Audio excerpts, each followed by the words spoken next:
Malolon sai. E mga kumaulunga so o fa peda. O le kengi nga ko ngai sumanang pesi. Ya ole. Ole o so o kama fa nga o so ko finira. So fi Faamausili. Mal si le fiora o ngo. Sin mga ai e dia fa lua. Ole ngo le usul kama kengi de. Si o kama fa lua fanga. Ele umise mori mau. Awale nga ngopa ia le kura wan ma fkanga markinga ko uale. Ainga. Ko u kai fon nge ainga. Tinale ko ilalo manang fanga wala mai. Sama ko ngo fa ka si umai mali nga fa fa ile le mako. Le vai kai mi sa wai me fa e fa mai. Wasor motiva nga. Ele ka ngorima. Biar mga kumaulunga le ana la uma mar fa nga ko ilaloi o inga sama ko ngofo fa ka si le ku poko la po or mako ainga sai ai e se fo ma ka ngo fio le vai cha o me fa la ka la wa lo ia lo ai ka ape ape ko ya o le ngofo la inga ka mingi il ma ko ma fa nga mar kingare nga ve ya o kingare ma facile Mai kami ia fare lo foi o e ving. Fare lo isa ku fa ku u vai. Ma o ele si o anti le mo. E fa ka lo e vala o dia la e kasi sai fa malo. Ma kasi sai mali. Fare lo la le o so io. E ele pepa crash fale lo le ko sau. Lang muanga. Kamalanga ki fa ka fa no makua. Mako ye. E fa la me o mo vai. Marcala no mo koe kia. Ke fa le kupe wa e mai me o lo fa i ka renka variação. E la kula no mo kua e se e o mo kua. O nga e se lo fa wa o mai ya ka ka o fare sa o fo se fare a folau. Ai lumangi al fa lo o ke fa lo ya fa ka lo ai a me ka mo ki era ko mo kua e tinale. Ya ngi e nga vai cha. Yo walo lo aso i fuanga yo o kele si o mako ai yo ka ape o le ngisi o se vo yo mai yo fa pe nga fo ko fo i mai la ko i mere lo ye ngai le awa o i wal so i fu o tinali o se o langa sa ka mo fai aso yo o se ai nga fo i kele nga wa o lo sko ke ka se fa pe nga fo la lo ka ma ya nga ka se ngere lo si kuwa Lo ka ma fo o fanganga mako se fulu lo fo ne ku anga mako ya le lo fo ya ku ko nga mer ko ingara ko nga vai ka wow sa ru fanga lo me pe nge fia fi mari ke u minga o sem ka a le ngale o se ki nga sa fa fai le mako uma fanga o uso fanga ko fingi le ma fanga misi sang ka singo mako se yo al kemi wo ese mo mo fa le yo mo fo ya nga kai ma kausi ai ole nganga no kura e lo fa so ngak e dei lo no kura ik power kala no makua le fa i mako ai ko anga ke pero e ko anga kala mo ngier kala alo e fa fo sa ngi mako aku i vai kami o maros or kala nga o e no makua fo le so ko rua io ai ko anga upo ke pero e umilo wala ia wa var su fa ka sang no ko ka va le ku o ka ila nga winga e se nga wa kai la nga winga a pe pero ngela ko ru le lope umar ki ngale ai fa so lo ngelo ko ru me la fia mar fa ko ko nge fa mangia le ku malanga ka kinga mo so ngo fa mau la nga le ke ngo fo ya enga ko le o le ko kele la fia mo mau ya wa la so ka kinga fa mangia le ku ka ko konga fa mangia le ku sunga te cha ye pere le anga le tua fa fo lo so i fu man mal se wanga wenga o to fie le tua so i fu mo i manu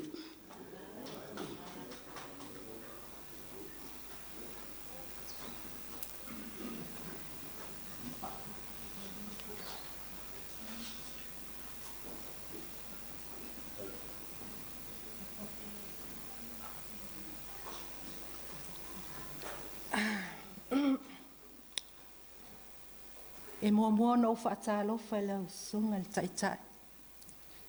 Whaafengai ngā tau le lang malau faltua. Whaatalofa atu foi. I lau awa. Whaatalofa atu i le kālesia.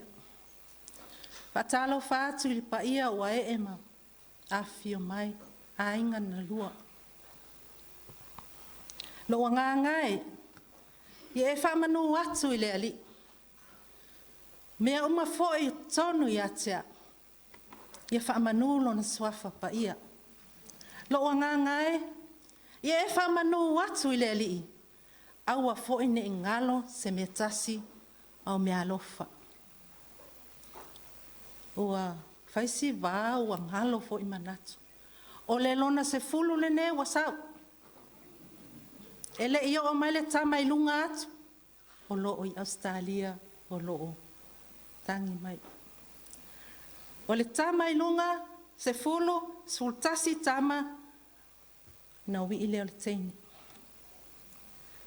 Fie fai se tala. Ona o te lona se fulu. O se numera o te le talitonu. Pe unlucky. Ona sea, mai le to o se fulu lua le whanau le loo matua. O auna whaatea. Sawa e tama e lona uso la ititi. Tau whaoa ema. No o fesili le siaso. Mama, mai le se fulu lua lau whanau. Ai se a ua, wapai a ia. O le upu mai a le loo matua. Taimi tonu lava na i whanau ai. Sa ave a ule. Batul manu malu le atua ta oto tua o mata mea uma mata uma e lua ona fai mai le forma e ta tau ona fa te ala utama te ua e tau aso o fai atu o le mafu anga lea ma ioi na fa te a ule lua vai aso wa fai fo ila o fa na o tel ton le mfai ona o fa te a sa utama le lua vai aso. A fai foi o le tala lea o mata. O fai atu ia mama. La mena le pepe i loa tu o mata tu lo. Nga koe a mai le oa. Fai mai le tala mama. Le mo le mau o uso matua i le tamau a inga na iai sa vai. O lona uso la ititi. O ia lea peye matua ai. Ia i lato uma. E maa naia fo i tala anga o lona uso lea. Awa le taimilina e matua o mea uma ma mea le lei. A Vincent ma Toilalo. Sa ta pena ele o langa o lo tina le watau sia. O le tala fo o oe o se tana ngakta e laki.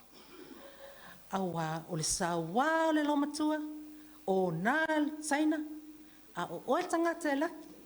A wai whainga luenga lo tina, whainga luenga le le lo tina wai ata mai. Sa avel toi ina ma le lo matua i le a onga.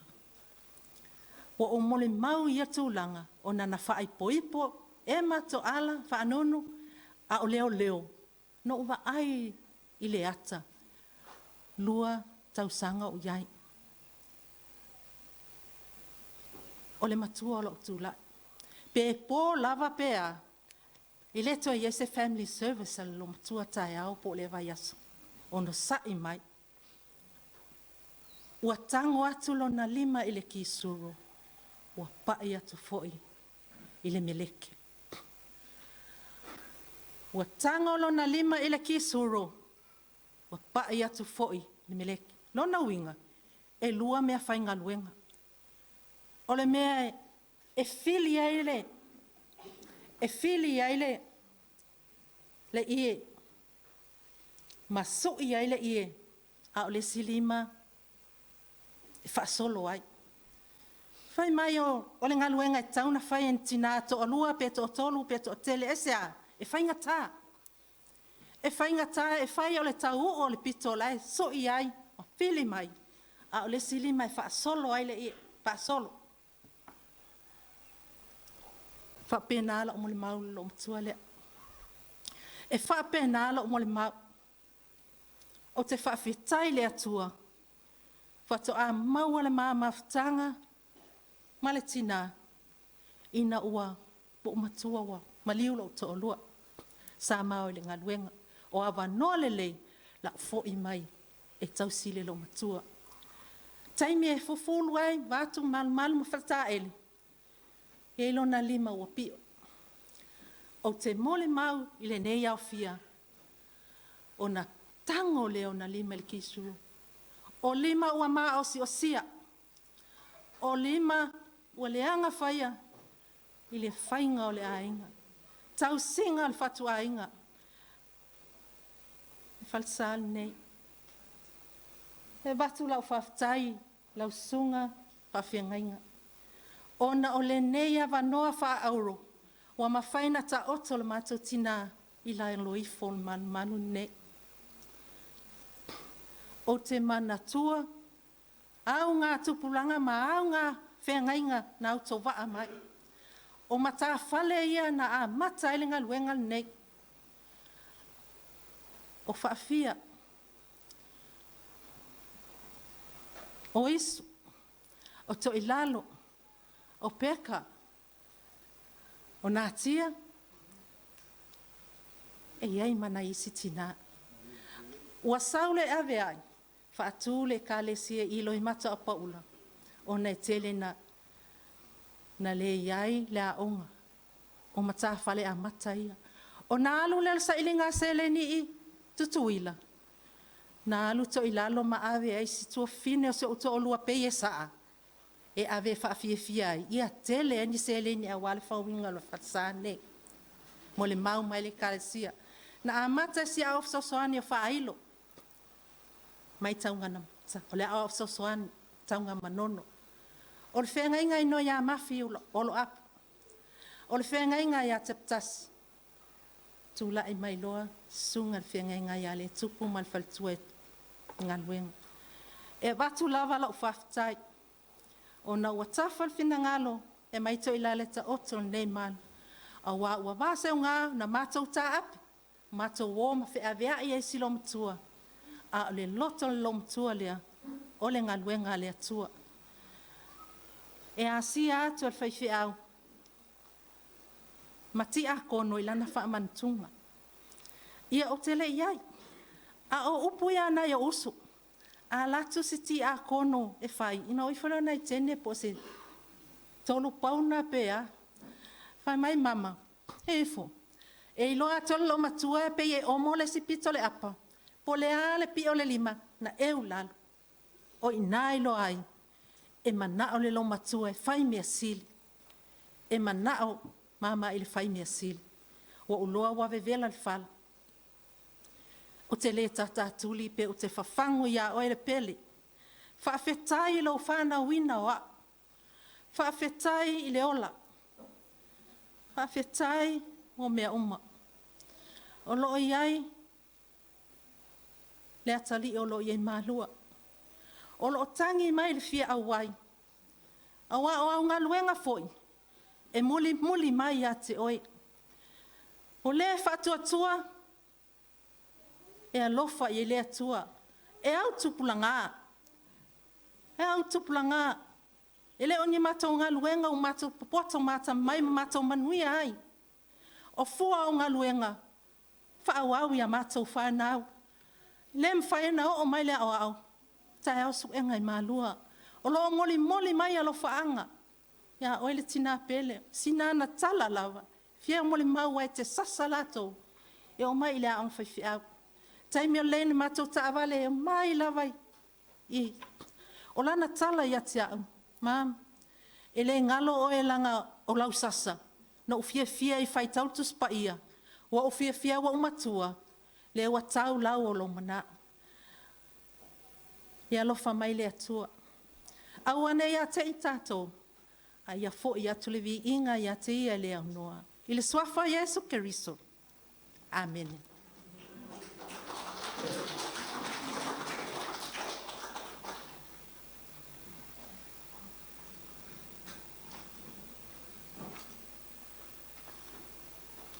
Malole, lava papale malo foi le on sai pa tai le fale tua malo lo manu malo mo le mau matango fe. I do believe there's a lot of our families from all over the world that you spare your times and your quality times with your loved ones to be here. So I do believe a lot of the grandkids from America, Japan, Australia, New Zealand, it's pretty much everywhere. They all try to make an effort just to be here to witness the last time with Mama. So I believe, I acknowledge this, and I want to give you guys the opportunity if you guys want to say something. Because the reason why you guys are here, I do believe, because of this old lady here, or grandma Mama, play a big part in all of us lives. So, I'll give this opportunity to the kids, to the grandkids, if anyone wanted to say something. And after that, there's a songs. It's behind this program. So after the grandkids, then we're gonna, whailoa atu le ainga sa li, ma le ainga sa ma wala i vao, ma Faamausili, ia whapea wharika koe karesia. Ele mai whanau o tum tua. Ia, okay, mo le avanoa, thank you.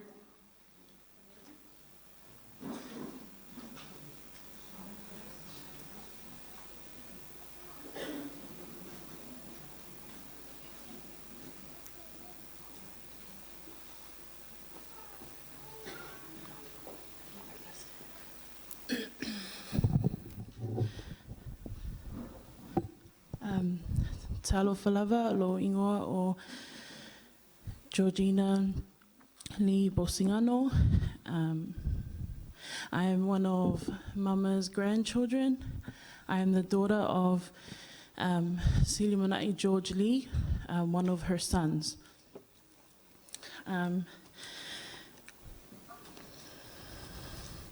Ele umi se moli mau, nau se tala puua I le mafutanga mawhanawhana masia o tina peleina o Toilalo o Mama. Mama, the rock of our Lee family, she was a fighter. She fought to stay with us till her last breath. I've had so many memories with Mama growing up, and the two memories that I'd like to share with you is pretty much her wingers that I'll always remember. One of them is Mama being very clean. Ositina etu mama, and I want to emphasize this because she gave us a hard time because of this. She hated mess around her. She would oke if she saw dust from wherever we were, from dust around her. Everything had to be folded a certain way with Mama. The kitchen was never messy. Even if there was one fork or one ipu, she will fill the sink and clean the sink. She didn't want anything standing in the way. Whenever we served Mama's food, she would make sure that everything on her plate was clean. You know, the crumbs that are on her plate, she will never give your plate back with crumbs on it. She will dab her finger like this, and I'll wait there for 20 minutes until she'll give her plate back. She'll never, it was like she cleaned it with a cloth. Even with her ipuki, the tea bag inside her cup, Mama will grab the ipuki and make sure there's no drip of tea inside. She'll nguki the whole tea bag in her mouth and make sure it's dry, and then she'll give it back to me. And just one more thing about Mama being clean. There was a time my mom made soup when we were living with her. It was chicken soup. And I thought to, add pepper to it. And when I served it to her, I noticed that she was a bit fali'i, and I didn't understand why. But she thought that the pepper on her chicken was bala bala that I asked her on her thing. And she was like, "A whai ke le fia kuka, awa whai se mea." I was like, oh.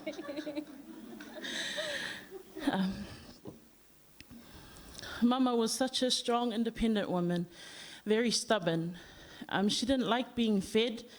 She didn't want help getting dressed. And when she would walk around, she didn't want anyone holding her or supporting her. She was very fiaboko, but not because of pride. It was because she never wanted to burden anyone. And as time passed, Mama stayed in Sydney with Auntie Ruta. I'd book my flights now and then for like a month to go see her. I noticed Mama aged and slowed down a lot. And I'll never forget these trips because this is where I learned how to feed Mama. I learned how to bathe Mama. And I learned how to care for Mama.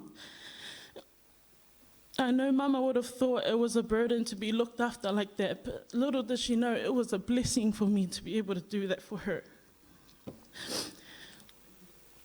I was blessed enough to make it back to Samoa a few days ago to see her alive one last time, to feed her, whakaele her, along with Ella and Crystal, who couldn't be here today, to Molimau. But it was a blessing. Mama fought till her last breath. Mama started forgetting a lot of things. She forgot what day it was, where she was. She forgot the people around her. She even forgot her name sometimes. But one thing I know, that's just the harsh reality of dementia. But one thing Mama never forgot was Jesus. This woman was our prayer warrior. She made sure that we knew who we served. Mama made sure to let us know, God's love, always rely on Him. Her unwavering faith, her love and prayers are what have shielded us and protected us till this day. Mama, whaftai mo mea umalawa wa e whaia mo au, marua inga. Thank you for my dad, Mama. I promise to look after him. And to my cousins, my aunties, and my families. Lototele. Mama went peacefully. She's no longer suffering.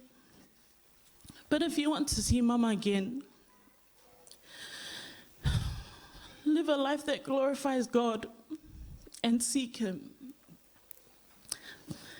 2 Timothy 4 verse 7. I have fought the good fight.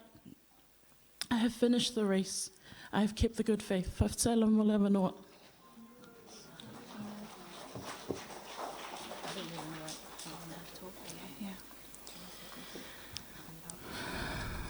O te whātala whātu lipa ila mamalu, ua tātou whātasi lenei aso. Hello, my name is Gloria. I'm the youngest child of Mama's youngest child, Rutali and Chok, Matu'umatawai and Chok. This is my sister, Grace. Today I stand here with a heart full of sorrow, but also full of gratitude for the love, the life, and the legacy of our dearest Mama. As a child, I lived in Mama's world. I spent my childhood sleeping right beside her. Night after night, she'd send me off, "Kipele mo li," a tiny command that always came with a tiny laugh from her. I'd rush back, climb into the bed, and I would tuck Mama in.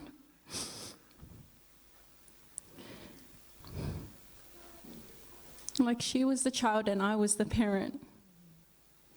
But in truth, it was always her holding me, not with her arms, not with her stories, her presence and her unwavering love.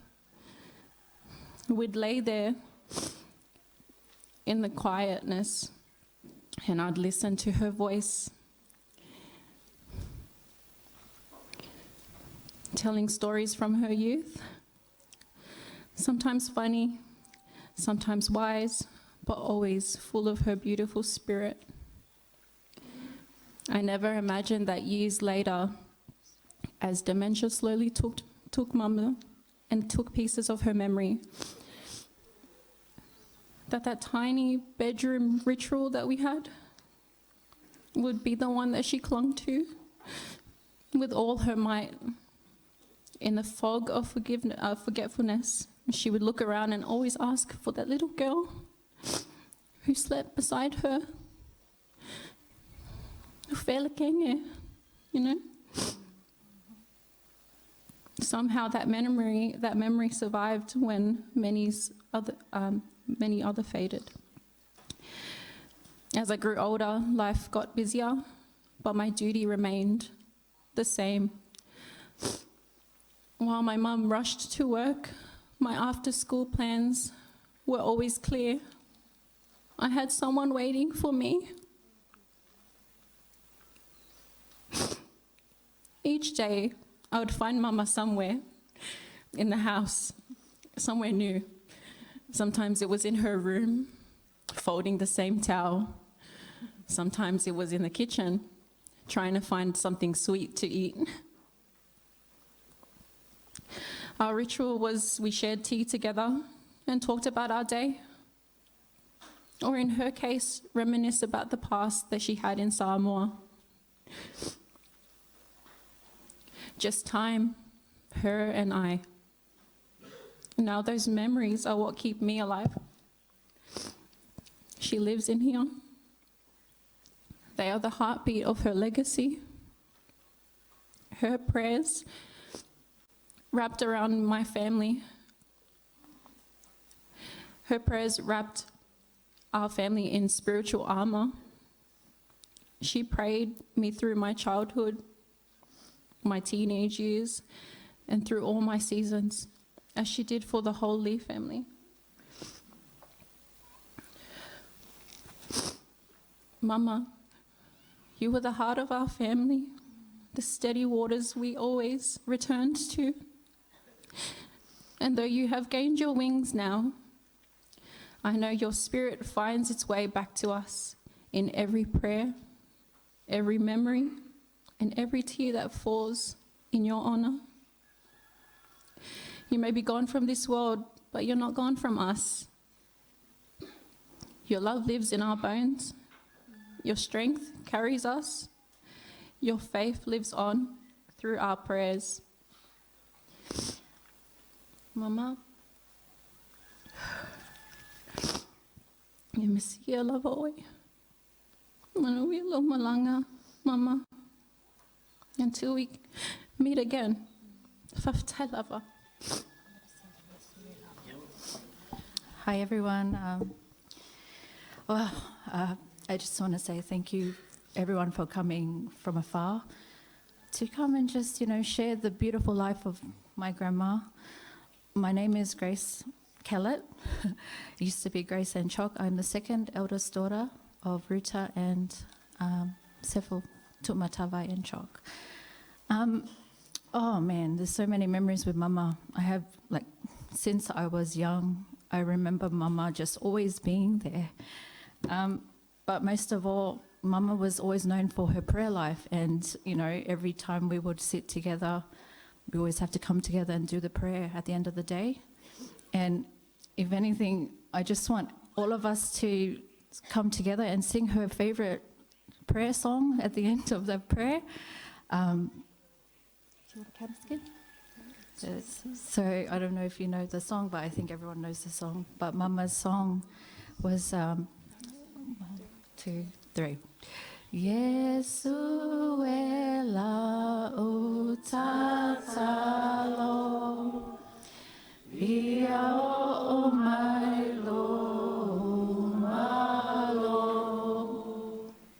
ia pai o fi nadalo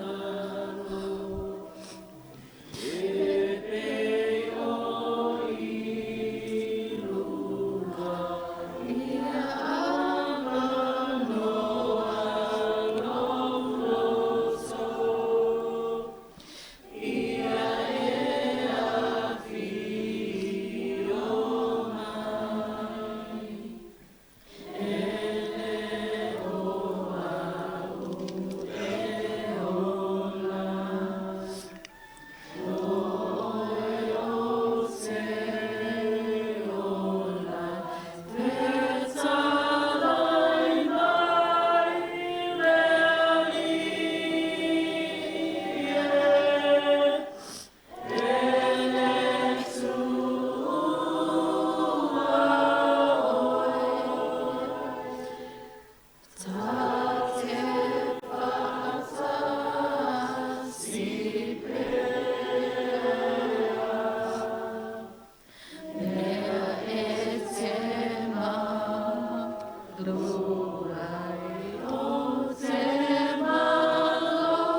Ele leile atua. Ele leile atua. Ele suafa manu malo lo tātou wali I whaola o Yesu Keriso. O te ofa lo whaatu, ma whaata lo whaatu, I le tusunga le taitai o le sauninga, ma lou whalitua. Susunga I au ao mo lātou whalitua, ti a kono ma lātou whalitua. Le au talavou ma le aunga sā I le nea fiafi. Le paiai a ina ngalua, a maise a inga, wo ma e masani, ua poto poto mai le nea fiafi. E moli mawina le soifua ngalue si o mātou tina pele, I a Toilalo Faamausili Vincent Lee. O se aso fia le nei tātou te moli mawina ai le tele o ngaluenga sa ia whaia. Lea ua ai, masapi ai mātou le whanau. O se aso mātou te langona ai le whaanoa noa, ona o le amisia o e mama I o winga, ma o fōlinga, a o tātou militino, ma mafuta whaatasi I le nei so I fuanga. O oeo se tina I whinau I mea lelei, e te le whaalongolongo tina, e te le manao I se mea e whaale tonu, pe tau le anga ina I te tonu lo tātou ainga. Amo ia I mātou le whanau, ona o oe tina. E mou lau tino I le vaai, ai ola pea o ngā luenga sa e whaia. E fia whai sa o moli mau I le taimi puu sa o tausi ai a te oe mama, ia au kuso o le tausanga na te anei, o ina sa o tausi ai le tina I a Toilalo. Se ia o I le taimi na wala au ai le ali I lona soifua. Ua o misia oe I lau mea tau sami taia umalava. A o sina susu, a o sina vai, se ia utoe whaainu ia te oe. Ta alofa, si au pese, si au leo malu, ta fia whaalongo. Le tele o taimi, se ia o whaafia I o luma, ma usu ina se pese lotu. Ai le itu ina oi lungo lo nufoa se itu lou. Si au ata, tau whaasee, ai umane ua e futia la uawa se itu lou. Lau whaitala maalie ta alofa ua leto e langona. Whaafetai mama mo mea umalawa, manuia lau malanga I le nuu e ngalo aiti ngā. Mapuatu I a ao lo tātou wali I whaola, whaatasi malo matai, se ia o I le aso le ngā taanga. O te alofa tele mo oe le tina peleina. E fia whaewina la umuri mau I se pese. Le au fia o poto o le tinae, fia le nei tinae, e langi ina vi inga o le ali. E o te o aso umalava o te fia tā pese o lotu e. Ma te pese I ma le tina a o. I aso umalava a o mato mafuta I pauta se o le taimi ina o mai alo na soifua ia e le toe te resa matalanga wha mole.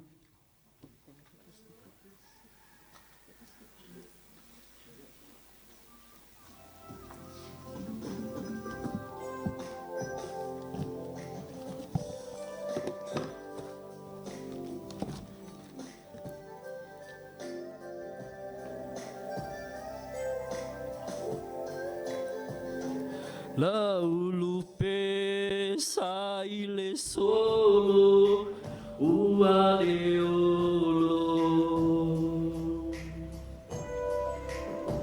ua le alo pale ua motu si ala ufa solo manu le o le vau mai au le sami loloto o se la o le toafa te mapua I ona paolo le mafutanga ma le tina pele I aso e tele Le ai se whai loto, he pule lava le atua poto. Ai au ea, ua le mawhai, o na whanaloina oe, ki o matou nei loto e. Mama e anofo mai ai lunga, toe fia mai, le matanga fia le langi, ua e alua suai.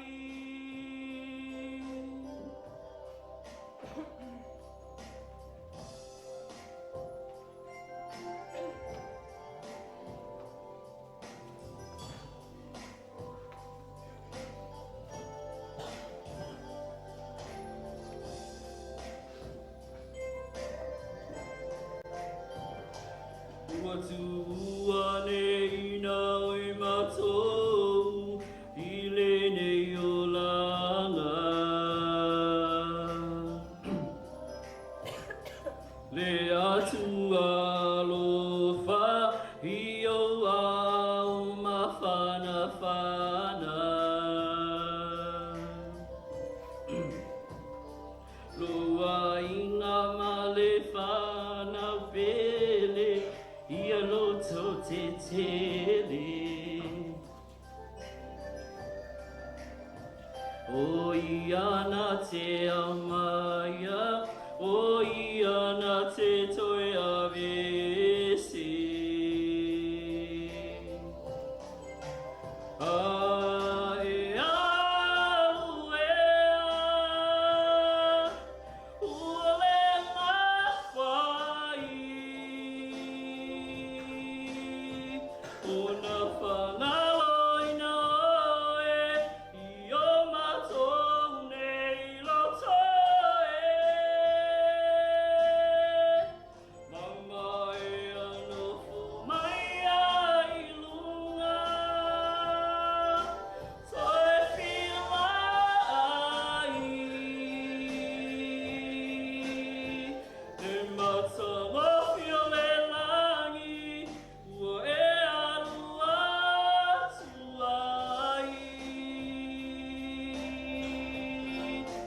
Ai au ea, ua le mawhai, o na whanaloina oe, I o matou nei loto e. Mama e anofo mai ai lunga, toe fia mai, le matanga fia le langi, ua e alua tuai. Ia, te whai nei pumulava, te lofa fio potspoto so whai Jesu Christo, mene.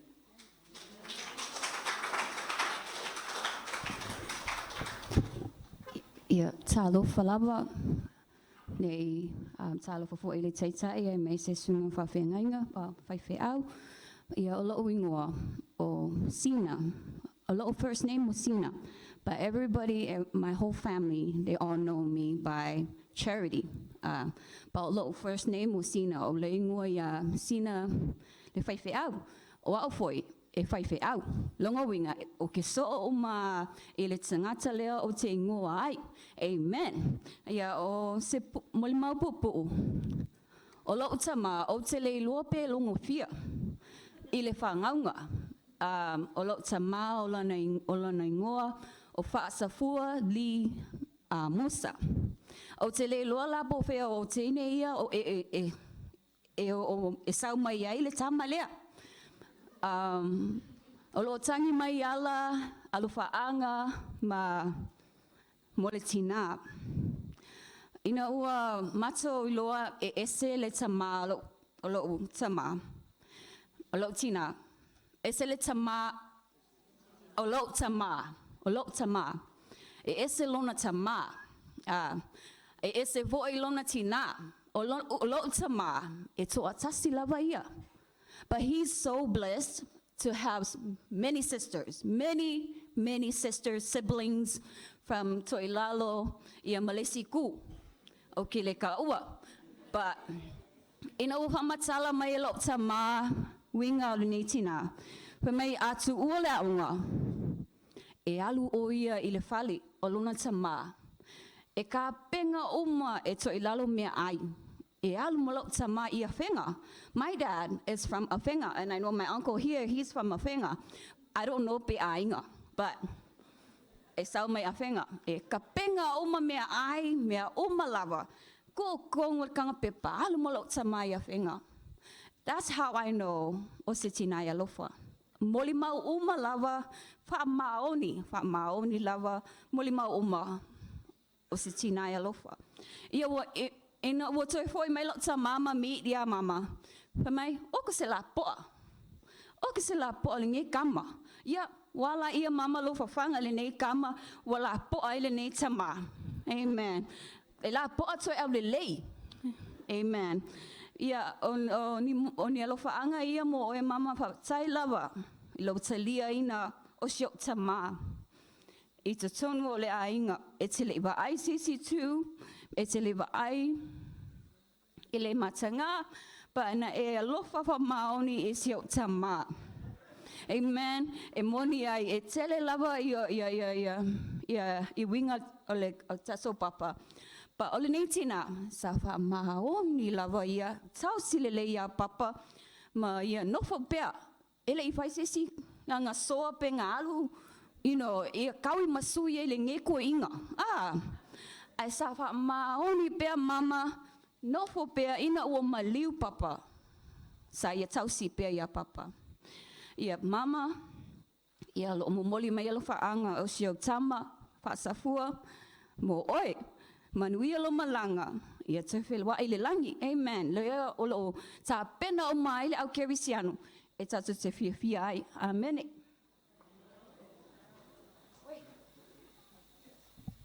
Oh, sorry. Too much, mate. Thanks, Charity. Talofa lava ma of time mo le avanoa o la o ingoa o Harrison in Chalk. Ulpo'o, or otherwise what Grandma used to call me Malopovi. I'm from Australia, and my sisters spoke today, and I just want to pay a little pay my respects and tell a story of mine as well, including all the things that have been spoken today. Mama was a very avid green thumb, so she loved to make these elaborate landscaping pieces on various lands, and including ours when we lived in Liverpool in Australia. And I'll just La'o Kamal o Tu'umatawai in Chok, and Ruta Lee, who's Ruta in Chok, sorry, who's the youngest as spoken, and my brother is Clinton in Chok. But anyways, she was an avid green thumb, and she in Anderson Avenue, if those who remember, she would do stars, she would do crescent moons, she would do galaxies and rings, and it just every single time she'd go to garden almost every week, these little pieces of the universe would expand. But yeah, she was really grateful. She taught me a lot about hard work, respect and for family, and she used to sneak little bits of pocket change that she used to have into our pockets here and there when she'd visit, and yeah, she loved all her kids, her grandkids, and her great grandkids, and those who have yet to meet her. But her legacy lives on, and yeah, tai lava mole avano. Good evening, and thank you for the opportunity to talk about my memories and my fondness with our grandma. As Mickey said, we've all come from abroad, basically because of the way grandma has touched all of our lives. My relationship with mama is one of, I would like to call banter and humour and slight threats from mama on a daily basis. Clinton, I am the third child of Tutnutawai and Ruta and Chok. And I was definitely the Ulavali of the family until she shredded me out many times. My fondest memories of mama consist of two real core ones. And the first one would be one that my family retells all the time. I always used to hate trying to go and having a shower, gaele. And mama one time, while she was looking after us, would tell me, "Klingi, oh gaele, brush your teeth, gaele." And I'd just turn around and say, "You go, gaele, you go to sleep." And I remember just thinking to myself, years later, that, you know, any other child she would have just given it to, but, you know, she smiled, she laughed, and we moved on. And the next couple of days, as Harrison would say, she'd work on her pride and project, which was her garden. And every now and then she'd find, you know, meat pies, lunch that I was meant to take to school. I've embedded them somewhere in her garden, and she'd get angry. She'd report me to mum. But I think the key thing that when I speak to every one of my cousins lately, and those that are back in Australia, when we try to remember all the fond memories we've had with mama, is the things that she's done to keep our family strong. When she's in New Zealand, Samoa, Australia, we always gather around. We always make sure we are a family together. And I think one of the testaments to mama is that strength and the lessons she's taught us about being a strong family, looking past everything else and just trying to embrace our love. And that's something that I hope to, and I have taken upon myself to embrace and carry forward with my children. I just want to say thank you, mama. Thank you for everything you've done for our family. And I'll always have fond memories of you, and I'll take you everywhere I go. Thank you.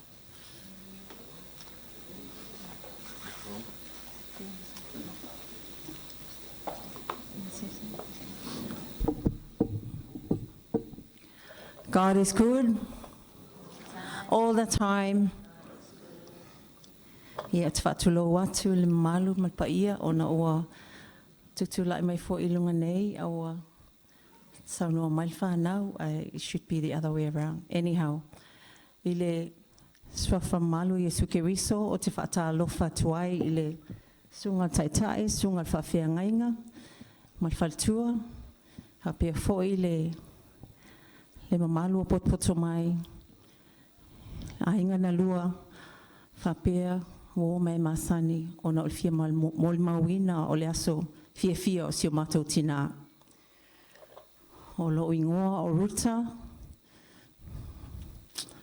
Lee and Chalk. O aule nei o le numeras fulma lua o mātua, au mātua mātua. Se fulu teine ai sfulua tama ai le whainga o atua o mātou e tu o sfulu ma le valu.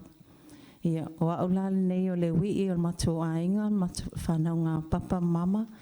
Ia, ua le vela fo il fala ai pangalea o te tulou le malmalusao le li. O ao le siusiu o le lauia. Ia, ua moli mauina fo il mamalu malpaia o le awhia. Ia mea umata o mana o e whaaleo atu o na o sio mātou tina. O leo waonge tala foi, ua le eise waonge ngangana. Ai lau tamwhai atu e watu sina moli mau ma sina upu, pupu. A wal ma mawhtanga ma sio tina, sina upu tina e pele e tiao, pele lo wanganga. Oia,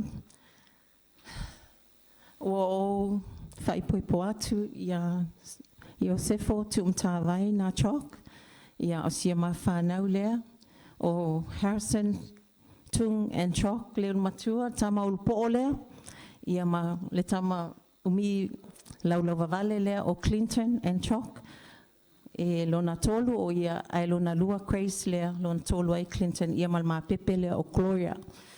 Ia o la tala la tamwhai atu e whatope atu ono o vevela whala, o te o tina, lau tutupua e ifo o lai titi. Lau matea o lau te primary, lau te aonga I maalifa. Sa o whaalongo o tala. E lei o motua te le nā taimi. Lau tutupu ifo o malamalama I mea o loa whaawasenga winga o tala. Se tu lau malumalu. Wa ame a taimi a maitanga si o tina. Sa tuputupu ifo a o le pepe ma se cyst, se tu lau. Ma se fula. I le taimi na tau ave si o tina e te au. Na o whaalongo la tala lo tina. Na whaapea mai ka rene le fōma I lea taimi. Toilalo e tatau o na ave ese le pepe. Ave le pepe ave e terminate low pregnancy se tu low. A le tala si o tina. Ka rene e le ai. O te mana o tau ave lo pregnancy se I tau lau. Le iwa masina o te mana o lo soifua le ali e tau ave lo pepe. O le whaalinga ka rene a carry on le pregnancy a mom se tu low. E ele me whale tonu e le soifua se matutina. Pe whale tonu le pepe se tu low. O le whapea I lava lea ma le upulna Toilalo I a ka rene. O lea la, o le moral law story. O te whapea tuai mama. Whawhetai mo lo alofa whamaoni a te au. Lau pepe e te le vai ai. Awana e tui le tala fo mai. Whapea nei wale mawana lau pele lea. Ma siau whanau, leo tutu la ia tui luma nei, tō wha. O leo fōiwa, whamanuia e maa inga e lea tua. E tō se fulu ma grandchildren. Ia ai, whawhetai, mamoli atu lau whawhetai, mama lo tina e te oe. E lo lofa maluanga lei. E le silia oe, lo manu I lo soifua.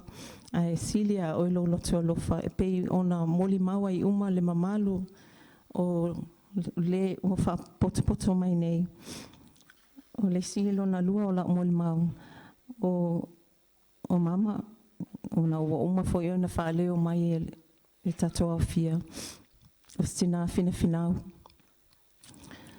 na ma fai poi le tasiva valuono ma tu foi mai nei samo mal pepe matau nu mai pe ona whaaleo atu e mamalo le tatoa fia o mativa lava le ainga o whaingata toi mo se le ni awale sosoani o tina ia o onga nei whanau ia na whaie la papa o Vincent Mackie mai ma Dennis ele o awai mai o lea la o te whaale atua I le matu tina lona finau ma le alofa, ma tau mwhai ia I unia o onga mātou umanei. Po lea lava lona lima vai, e tau mwhai lava e alwe whainina I Peking, e la awa tui le ofisa o le pawa. Ia mo mai sina tupe a wata e au ma le whalawa ma mea ai a wata mai tima le pili o le aonga. Ia, ai wa uma foin whale watu o lea la tina mama, ia manuia lau whainga malanga. Lo fatali me lo ali no lo fola ina wa tato uma until we meet again mom tia lo fatele mo oe ile swa fo yeskeriso amen ala tope atul mato peselem shafana famol mole lava yeah c'est tout lo c'est fatina tala pupu tamale ainga fatai.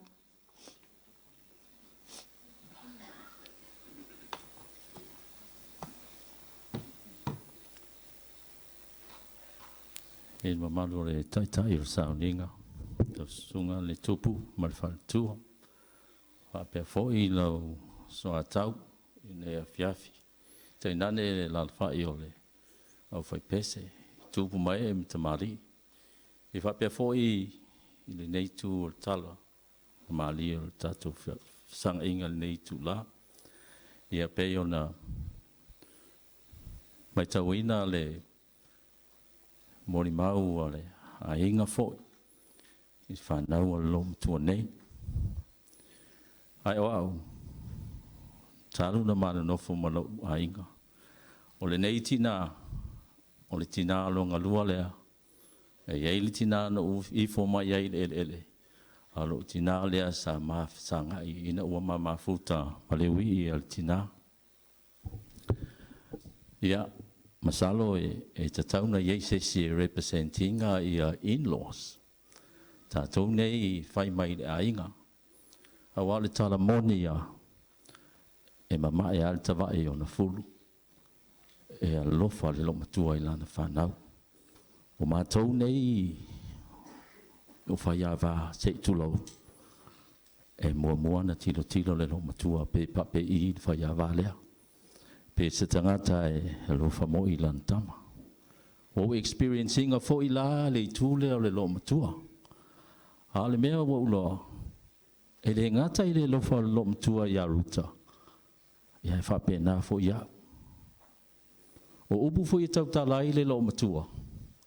E ese le malolosi maui ngā. E fasi o I upu.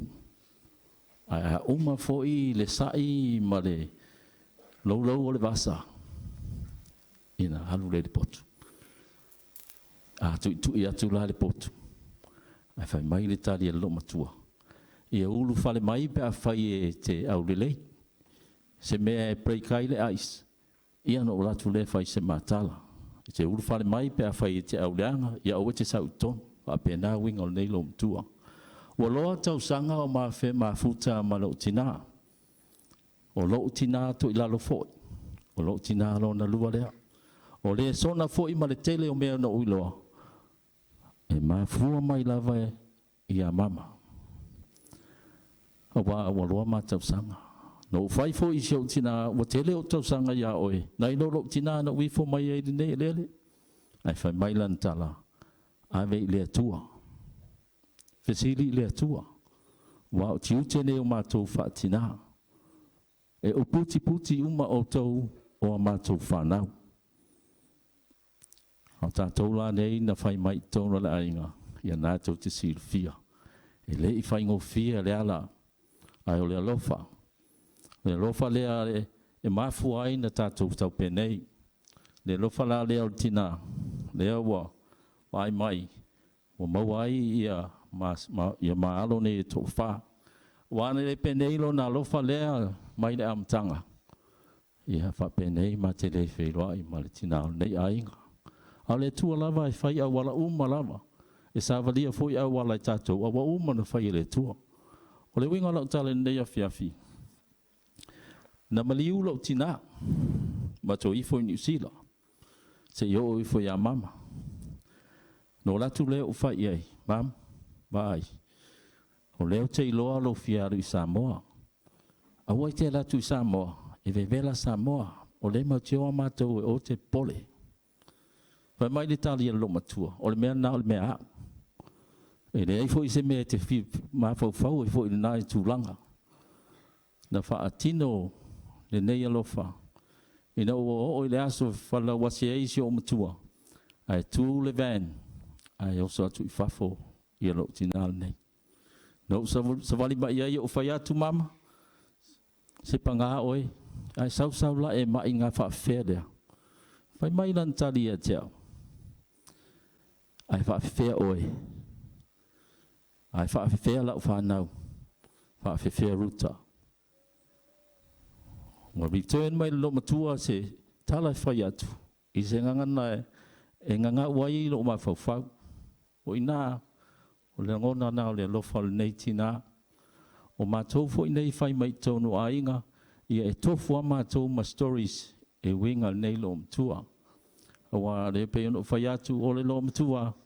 E lo whai lana whanau, e pui fo I lana whanau. Ai,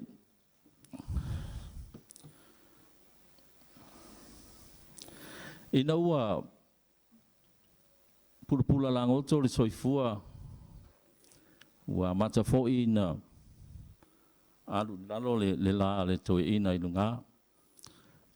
O le lo matua e fia te le whaitau tu spaia. O evening prayers e le misi. E whapena. Hai, wa amata fo ino vai, sa mamau al tu spaia. O le wa pipi mai tu spaia ma o mai mata lo matua. No ilo le, wo fale tonu le paia lo matua. Na ave le vai fo mai. Peta yane, u fa pena. Na tupu le langona ia tiau. O te soani sio tina. Na amata ilo lea, no tano e fai tau le matu spaia. E te lea lai tai au asto nai. Wa fiafio asa. Na tau a vea ia leo nei mea mo nei ngā ruenga i le tina. Na ho mai la vai Samoa. Ma nei al tu spaia lo ta tia le fale lo mtua. O tu spaia tua i te le. Ai fa Samoa. Na fai tau leo le matu spaia ma lo mtua i le sia uli. A wahaya la teini fai ngā ruenga. Ia. E o lo o se rau lua sutoru. Saramo se rau lua sutoru.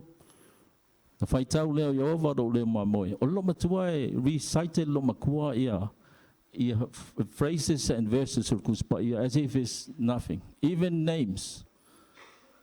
Ai salu for ole ato tal tein fai ngā wenga i o le poto lo matua. Ai o lo ma fai tau ngā. Nā te avea ia au tafa vai ta fele mu. Ai fai mai ma lo matua. Le teine fai ngā wenga lale tuanu le poto lale salu mai o. No ata leo fea tu seu tina. Mama.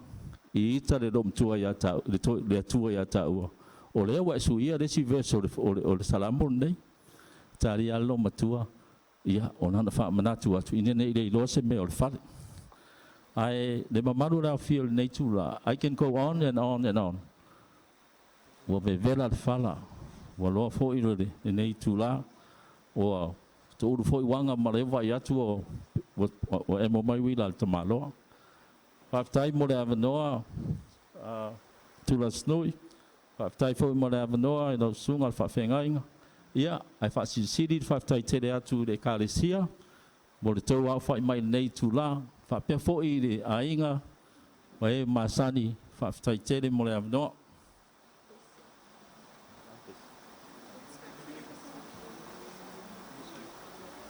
Mai verses. I sei se fa tu pesele fa mon mole lava e mon mole try macho lo fa ya mama tai yeah 3 so mai fa mon mole per sila fia lyrics ol pes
Tere maru la fia.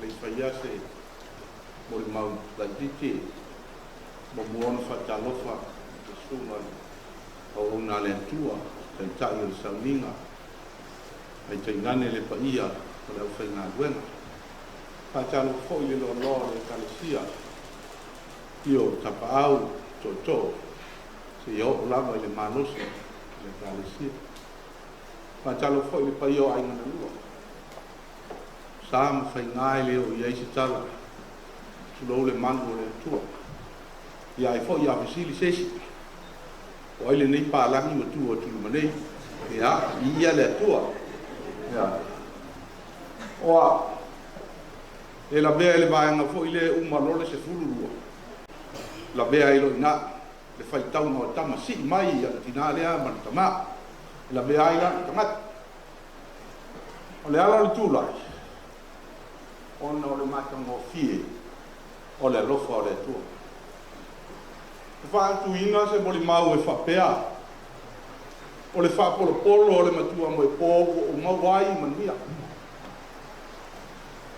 fa longo ama le to ai mo le mau oso tu fa fine fa nau le nei yafi e se lava lo loto ila tilo i se teimi titi sa ma futa i ma le finale o le moli mau o Solomona i le whanjao to su maltasi o le whai upe su malwhao o whape mai.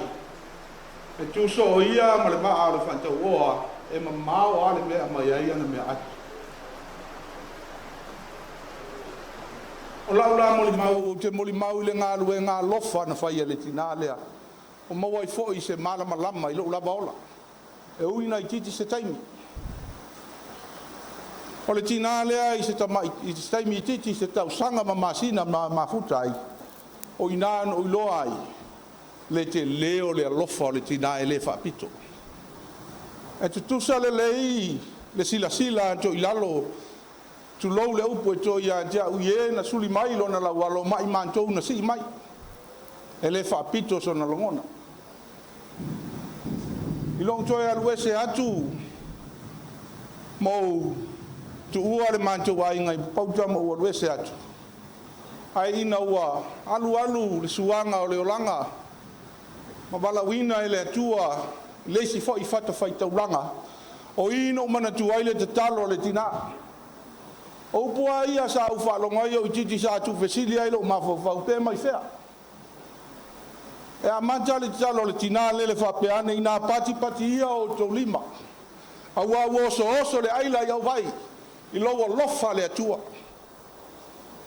o pua sa u to Faamausili ai lo la titi pe mai fea leo o mautinoa mo manino ina o matua o le fionga le atua sa fai mata iala ilona soifua o le fionga fo ia le atua sa ia fa fai lele ai le ola sa o le lei o le tangata na le le ska me le male ma o le mato paipa ai na maliu lo si o tama o le tamana maia o ko sola lo o matua o fefe I le saua o le tina. A leo o mautinoa mo o manino. O le nā saua ina I o maua se manuia. A muia o tau e sa o sa I le saua. Mo tau pale I manuia o le atua. A o lo o se mai. E mo I o wha manuia le atua I antia o ilana ngalua. Au le maua le manuia sa ia finfina ua I le tamau ainga o le lorola. Le manuia le nā sa musu ai o la whalolo. Le manuia le nā sa ia tau mawhai mai ai lana sasa ma lana ta. Ito mana tua lana tu la fono. Whai a mātou yaso ia le fio maia Simnai George. Ia le ri le MC. Ma le uso le li lea. A mātou tuai mai lea o ngai se fulu wau fefe pālangi e te alo se. Se le tūlanga whale o to fine ia peka ma siona ali isa ile va fefe palangi tua ma o fale fai le manto sala a fai la mo ke ko ya lu fa a ko e se ti nai e se le lona finau ina ia maua se ola manui o le tangata a se ti na fo I tau mafai ina ia o ina le whanau I mea lelei. O le fiafila le nei, Toilalo, lo tina. Se au tama le nei mai Solomona, o le iloa, ma ta ao belu. O mori mau I ngā luenga lelei, ma upu lelei o lo teu lo loto sa e whawhanga iau, ma e whamanuia mai a tiau au te le isola ese malau taitai. Le au o ai I le manuia o le atua. Pa te tele ia te o le tina, tai lo walofa e le whapito, pa tai lo walofa, sa e tono lo loto. E uia ina te lo taimi, e le eisa uta la e bantu e whatau eisa u me tau ta. Ao sila fia e le antua le aso man onga I se ngā luenga o te saulawa I tau ma whai. Tina, manuia la manang. O te talo pea mo oi. Pe o lala apostolo. I o tātu te talo. Mo le ua mabae ma le ola nei. Le suafo o Yesu. Amen.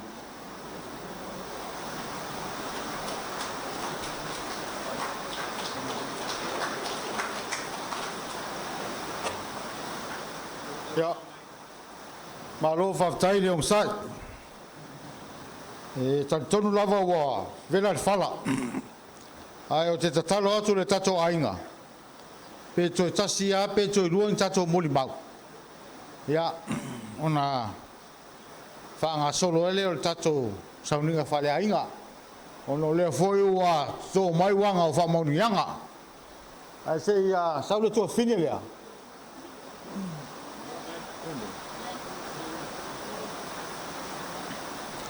Ia o se tasi foi o tina po tō whine na ngā foi le kā lo makua. Ia, nā tu lewa noi tō whine. Talofa! Ia tachon. Ia wo vela le fala. I am contestant number 3. O lo tina, o le numera tolu na le whanau lomtua. O whailangi le wholaunga.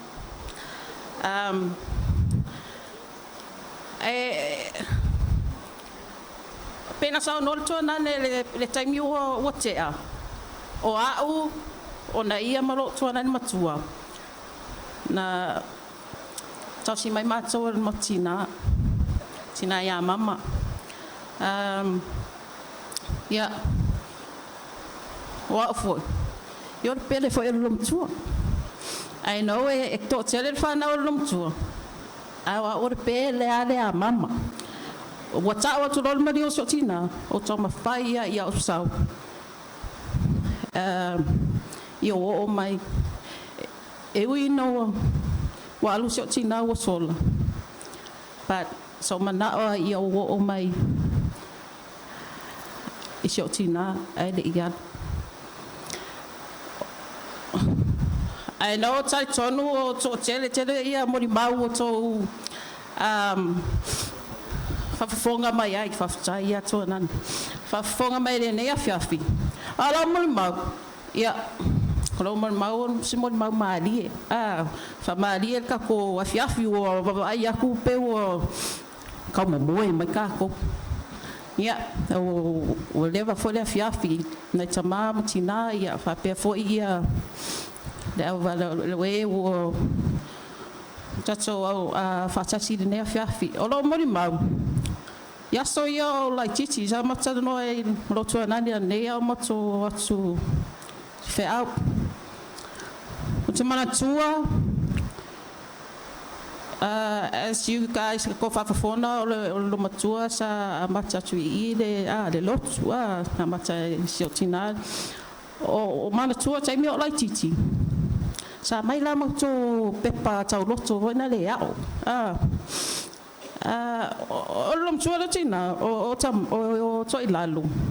Tu sai SMB na tu si mai fe awe a o mato. O lo volom tua le fali liu fai no lo tau loto. I wa te I as fe au. E se mena fai mai. Awa te ele fai fe au le tangi atu mea ola i se tulo. O le tangi la mea ola. Ia, tato le ia a tangi le moa e a. Koko e a. Ia. A tangi e a le moa. Ia wale koko e a vivingi pe o le ngaka. Ia, o te rope te rope i se nata vivingi. Ia o te ala fe au mai ia le la tangi atu le nata. I vivingi lo voinga le la o tangi voinga le pe le fai tai le tangi o le si mea ola se tulo. O lau taimi a matua o lai titi. O le si o mori mau. O le taimi o mato atu ai i New Zealand. Ma siotina lea ia mama ma siotina ia ula. O mato atu nei New Zealand. O mato awa aluraro tina i New Zealand. O fai aina fo siotina i New Zealand. No fo New Zealand. Ia le lau loa fo tele o soro tina le mesa no fo tina ia mal mato ina lo fai langi fo le fo launga. O mama la, o le manato mama.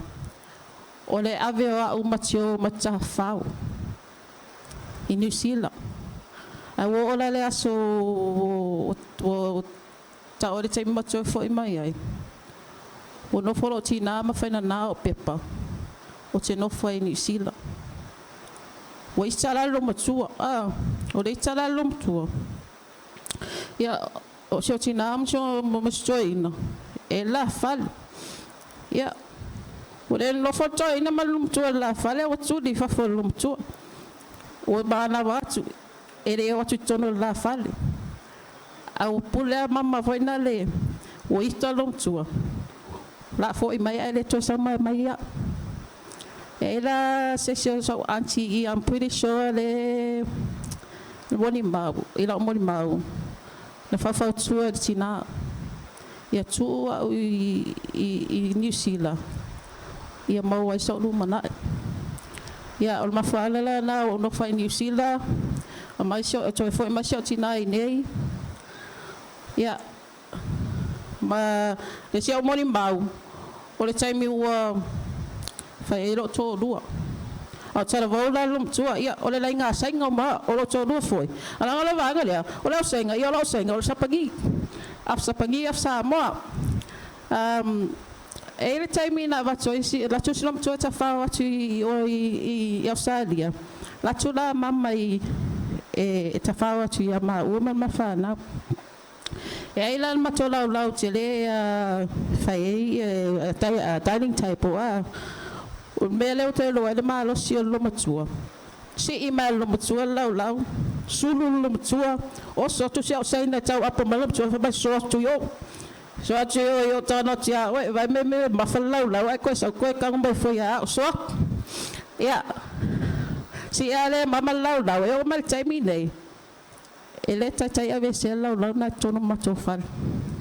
O lau ana le tu o kia o fa tu to to suin mato lau ai o te to tele mata mai ti o my grandkids o le o fil lau.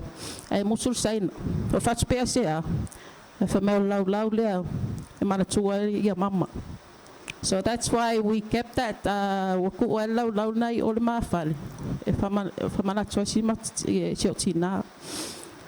Ai o se moni ma pu le na fa fetai te lea fa fetai atu le tai fa fetai atu foi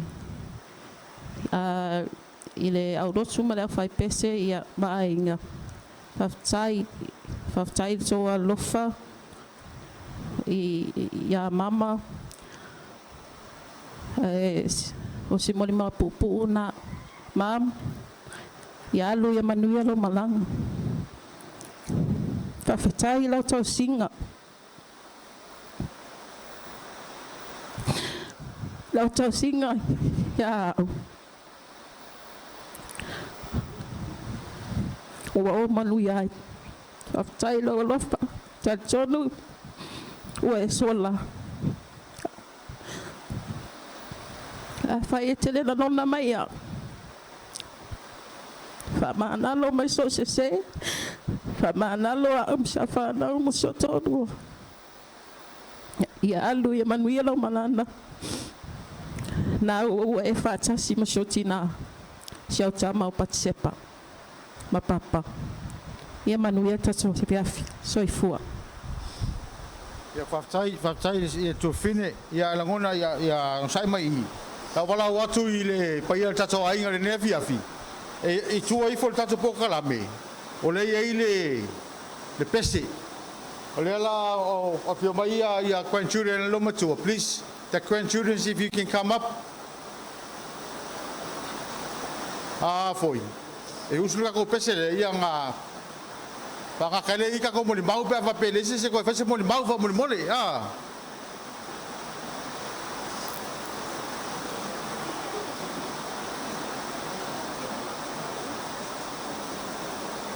What?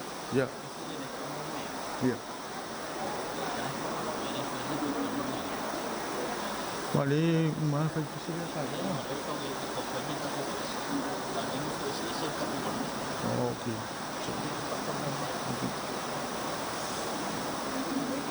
Ia, o whainga i o anga whapenei, e alu luma alu i tua, ia, e fwoi te me salpokalame, ia, e se fwoi me tātou te mawhawhau, fwoi tātou ia, ia.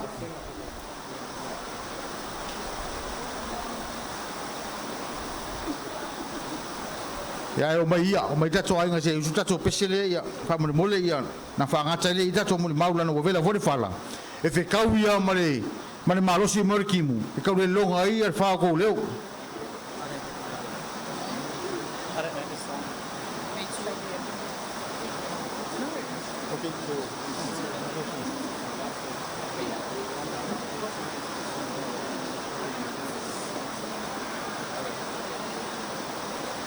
kami me how's it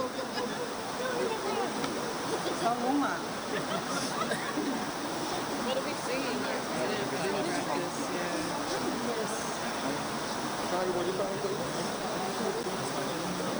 Oh, Clinton.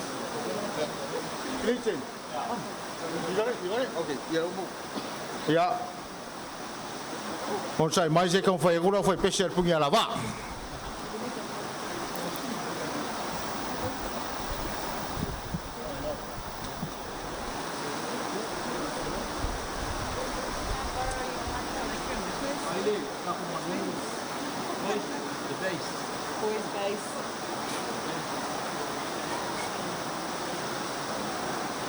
Kako. Vai mai kako. Kako vai pese fa mo moli. Esse al malu, esse mo moli. Seki kako.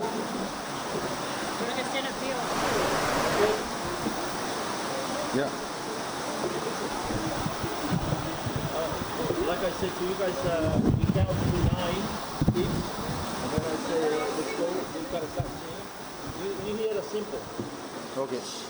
Yeah. Yeah.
Ya, pati mai le. Te whai di fōua le. A le 5 star.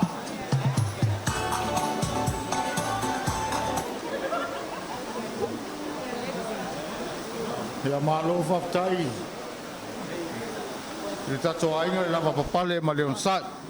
Sunga fō I whawhengainga ma lato awa. Ia e manato le ala. Whawhetai leo uma tato mori mau. Ia le la tu watu lava noi le. Sunga le whawhengainga wa ia le. Whawina le tato. Ma whtanga I le nea fiafi I le awa ma le whaaralu.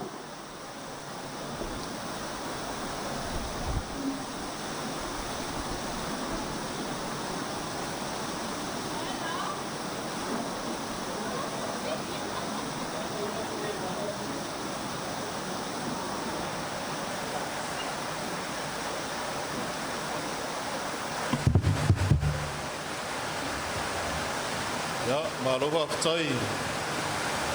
Je rijden, met je pan nou moet bouw. Je peer een vongere fiel. Die waren wel een fiafi. Ja, maar zal wel dat tatu van solo ile. Voor kalame peer een sila jij. Ja, leo tatu mai taal sanga la tula ya tula sunga la o so soani. Ja, maar het maloa o lele korne. O tātou tārisanga, ia o so ai lea, ma le whaitawina o le tūspaia. Sa nia le sunga ra wao, ra sunga inga sa masoni.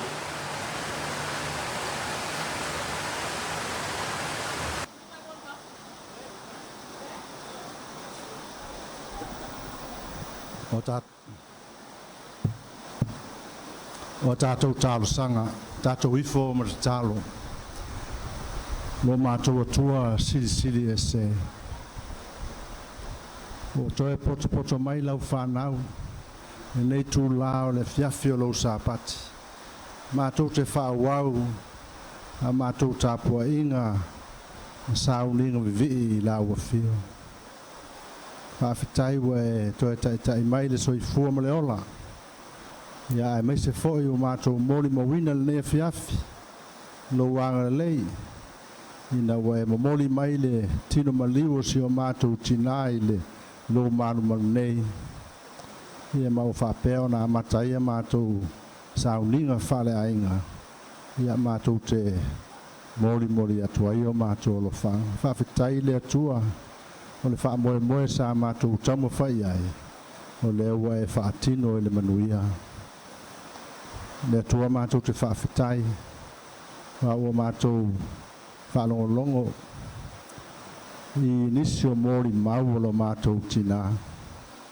Whaafonga fo I mamalu o nei potonga. I mori mau e sili o na tāua. I lona soifua. Mātou whaafetai le soifua tulu I na e foa I a te ia. I le tele o tausanga na soifua ai. Ia ua mātou whaalongo fo I mori mau o le whanau ma le ainga. Ia I ona uinga tāua. Ia na amionga alofa. Whawhapena o na foa mai ai le ainga I le whanau. Se ia o ina e whamanuia ia I lato. Le atua wao o mai fo ia I mātou ola nei. Ia amionga. Ia mai ia uinga le lei. O le tausi ainga. Ma le alofa. Whawhetai tele le atua. I lau tau singa I lo mātou tina. Mātou whaafitai le atua. Mātou maua pēlo file mu. Mātou maua no wānga le tausi mai. E ala iau me alofa. Ia malouta mau ainga o whaasoa mai lo mātou ainga. Mo whai ai o nā tiae o mātou ainga I so se mea o mātou iai. Nei atunu mātou nuu e mamau. Mātou whaafetai sili le atua ono Yesu Keriso na maliu mato e tū manu malo na ia maua e mātou le ola e whaavavau e arailo mātou salamomoni tari tonu ma whaatua tua e a te ia tu mau ia te o elevi inga lo mātou tua se o I le whaavavau pangale le atua ua tere lo walofa mano wanga le leia I mātou a ua mātou manatu ifo O I mātou lava o se whānau a siri ona le tonu I luma o lau o fio. O mātou whaangalo lau o fio I le tele o taimi. Mātou te watu ai le loto maulalo, se e alofa mai, whaamangalo mai I mātou, ma taita ina atu pēr I mātou I le mafutanga e mawaralata, e mawhanawhana ma pa ia pēr ma lau o fio. Mātou te tālo fo I le atua molo mātou tina. O ani o na winga whale tonu, I le wāwhenga iai ma lau o fio, se e alofa, whaamangalo I a te ia. Talia maila mātou whātua e senga le atua o tamai. E ala ia Yesu. Mātou tālo le atua, mātou inātu o lumanisi o mātou manaonga. Mātou te tālo ai ma o manuia ma lo file mu. E whamanuia mai. Ia ingana lua o mātou mafuta nei. Ia me se foi o whamoe o toi teimi o lo mātou tina. Ia ngā leila o fio I lao pēa. Le aso ma ia manu pele tau a wale whaatanu ina o mātou whaamoemoenga. Mātou tālo le atua ia mou manuia.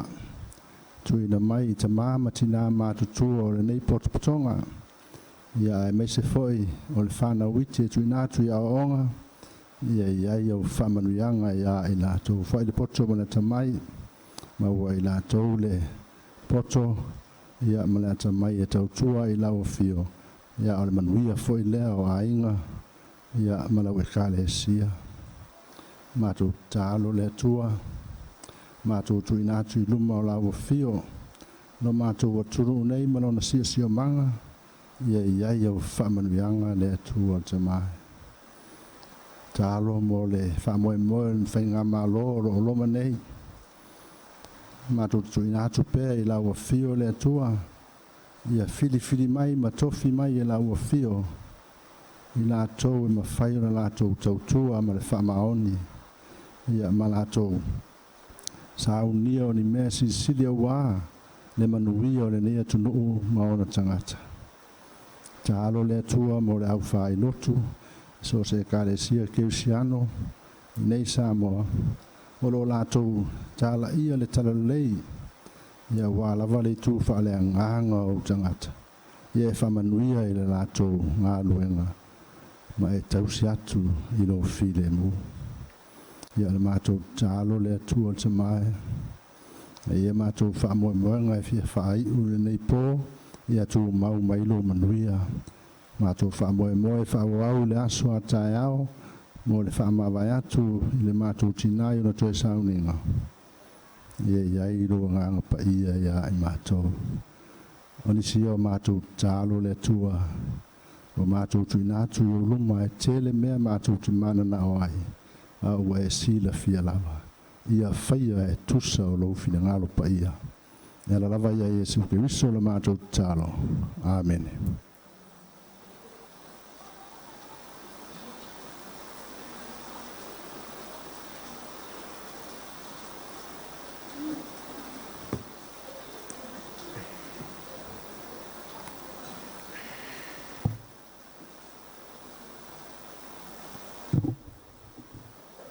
O le whaitauna o le tuspaia. Tus whaitamo I tātou le ne whiawhia mo mai le whenga intuai. O le lau salamo e se lau whāsu ma tolu. O whaitauina le whaiupe 5 e le whaiupe 6. Lau salamo e se lau whāsu ma tolu. O le whaiupe 5 I lona whaiupe 6. Whawhonga mai ai a whionga pa ia le tua. O te manatu I aso ana mua. O te manatu natu I mea umana e whaia. O te mawhauwhau I ngā luenga au. O te whaalolo ulima I a te oi.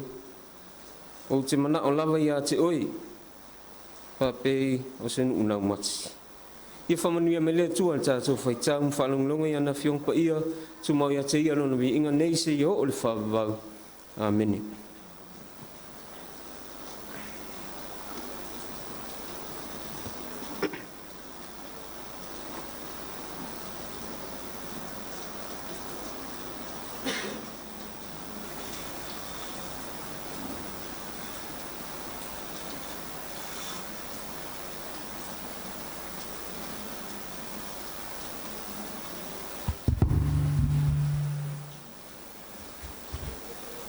Ia maalia ia te oe upo alo mutu. E di elo papa ma le na te tongi o laina. O se upu tātou te mawhauwhau, whātasi iai. Se au whale anganga. Mō le mawhitanga i le ne fiafi, le suafa o le tamā, le alu, bale ngā pa i. Amene. Whaonga ina e whai mamatua le whai upo e lima o le. Salamu e se lau whasu tolu, e le whai te wina. O te manatu i aso ana mua, o te manatu natu i mea umana e whaia, o te mawhauwhau i ngā ruenga au au. Au tua se mawhauwhaunga mo i tātou le ne fiafi, manatua, remembering, manatua. O le malosi wha le mawhauwhau, e manatua ai mea o le tuanai. Se mea lofa tā ua lava lea mai le atua. Memories. Pe se ata wha solo i le mawhauwhau pe atoa manatu. I mea na tutupu i aso ua mawai. A se awa noa tā ua fui lea tātou te toi mata mata ai masa afi. Le soifua o e pele i o tātou loto. Aua le toi vaia i leo langa le nei. Tātou te manatu natu i o lātou fōlinga.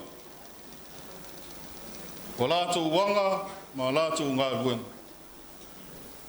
Tātou te manatua a lātou upu, e maise o a lātou wa o onga. O le manatua, o se mea lofa, e matua tā ua mai le atua.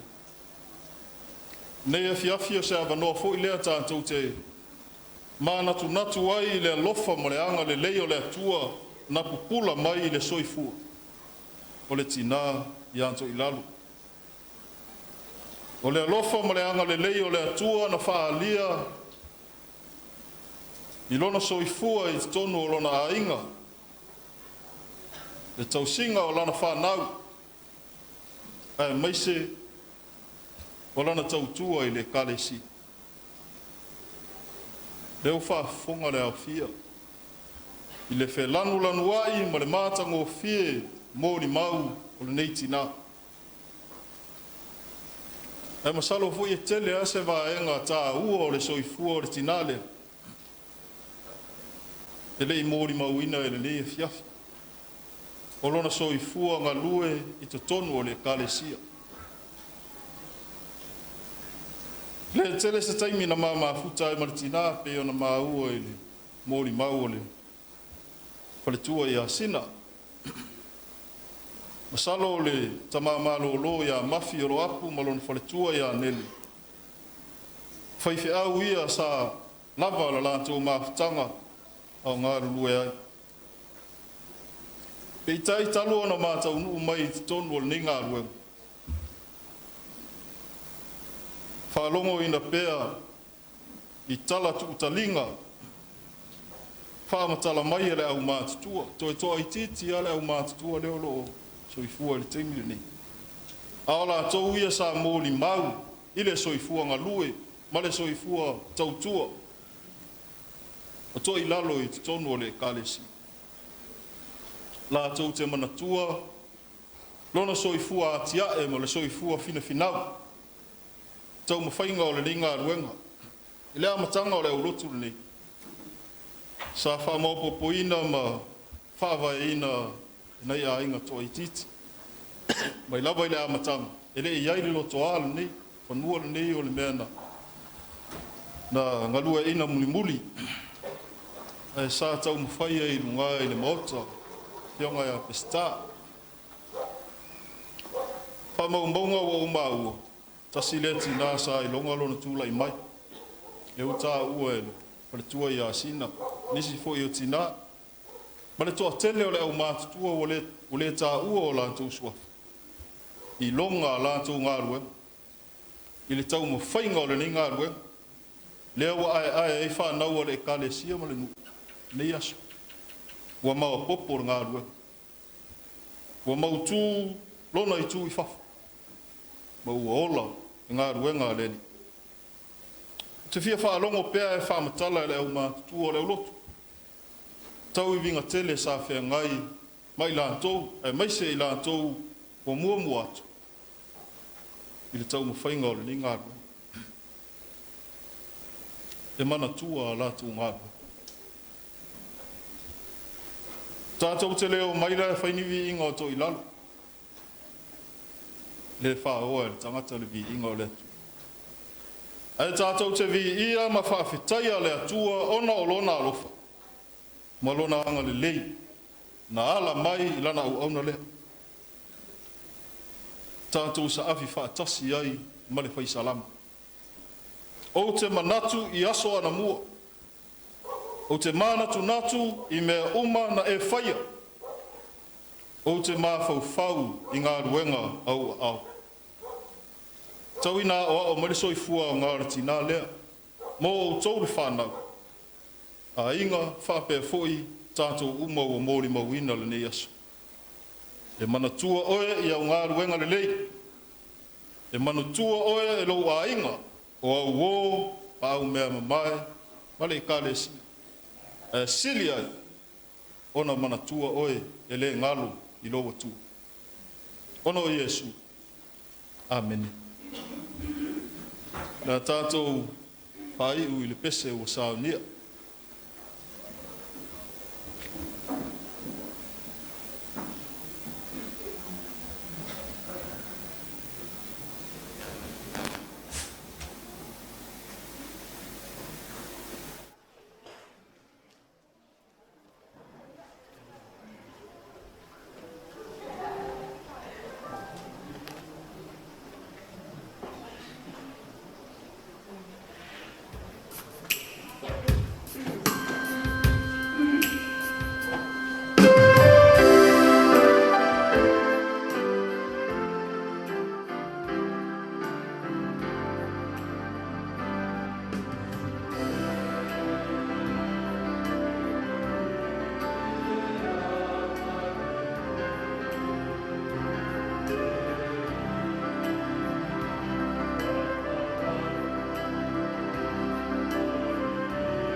whai o sa ninga e mori atu whamaluma le whaatai.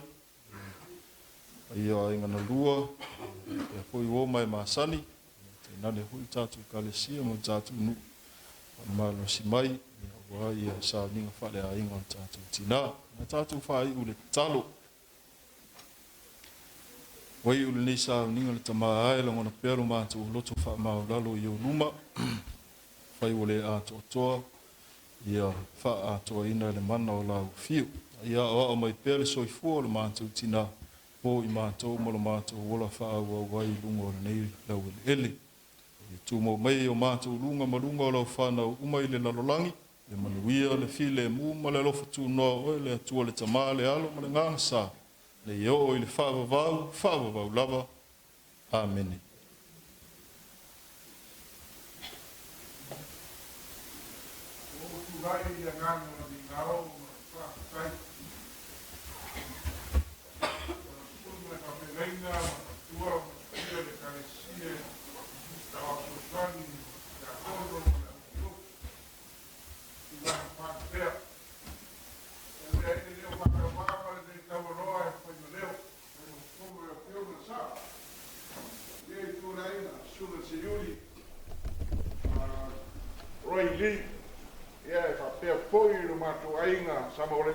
Faamausili malie e moni e tuele nganga o le whamaro ma le whaafitai e tusai o le tātou whainga lotu le nei api i le family service o tāpenanga whale ainga e le whaititia le ni inga o le tua o na rona anga le mai o ma whai o na taurau o le whamoimoe.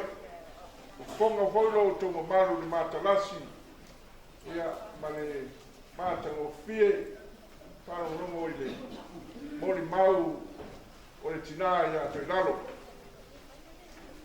Iana ngā ruenga sa whatino le tausinga o le ainga, ma le whanau e whapea po le tautua le nono soi fua tu vai le wane tua ma lono fina ngaro.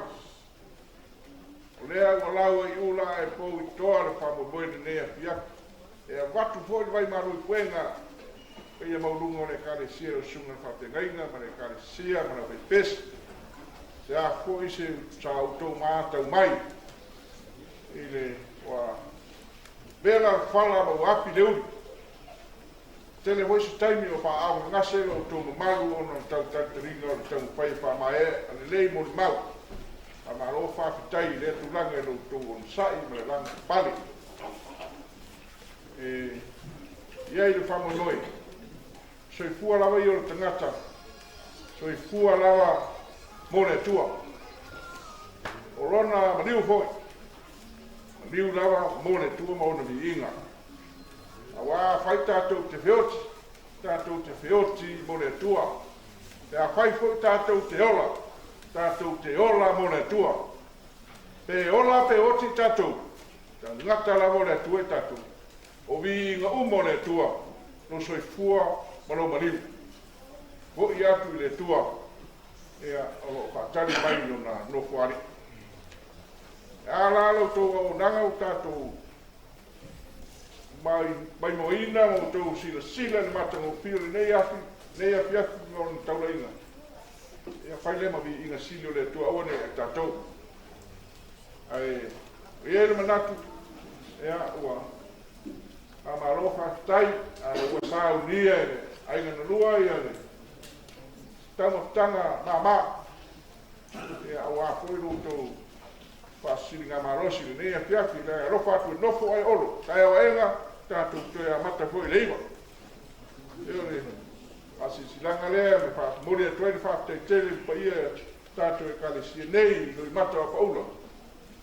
Ea, a marofa atu tai. Malosa unoa o ala i vau. Vaiane au paia le poi pale o Salvalas. Le lawa ua paule tanoa ua le mea fiafi ma sauni ngā mata o tātou tina. E pole a whionga foi a Fotino. Le ane su mai sao e se yuri ma lai tu o le haina. Le foi ua o le tanoa i upu foi e whaafitai ngā luenga. ia sa fitai tonga iai suma taitai mo lau wa. Ia le foi wo le mamalu le kalesia e maise sao pa inga wa fia nei sao ninga mata tatu. Na peleo se matu tala. La tanga lo tu silava la fionga wala ibao ia wa ia sao ninga o tatu. Na le foi wa fa lo watu nei tu le kalesia tu sai foi mal falo ia stai me un tatu to si fa lea se matu fa pa ia tu lea ia mo ia tele lea pias.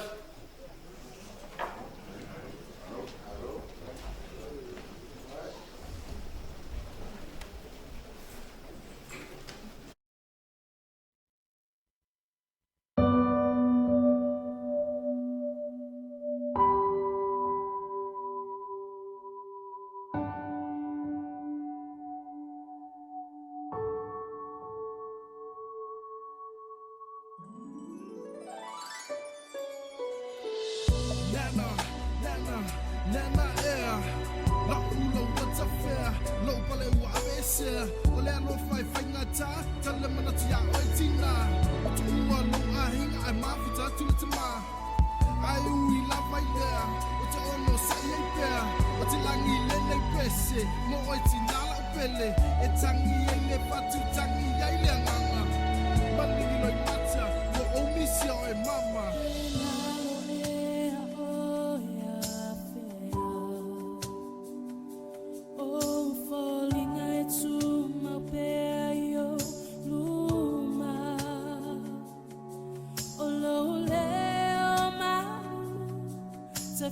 Toi falong atu ama imaule mafutanga wa moa tu nana uamsia o ileva ai lepa imayo lima fa ama fana fana mai a o mai etsa talo ina ia o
solo mai le ma fau fau ma I mau pe ana tona for mai ai ua bala au mai lo matai lau au na lele na ulu fale mai sina e silo tawi lo le penina it's on a tile and my fire on a fire tawina olo alo pai fa amani sa engalue male puno wai ole atua safa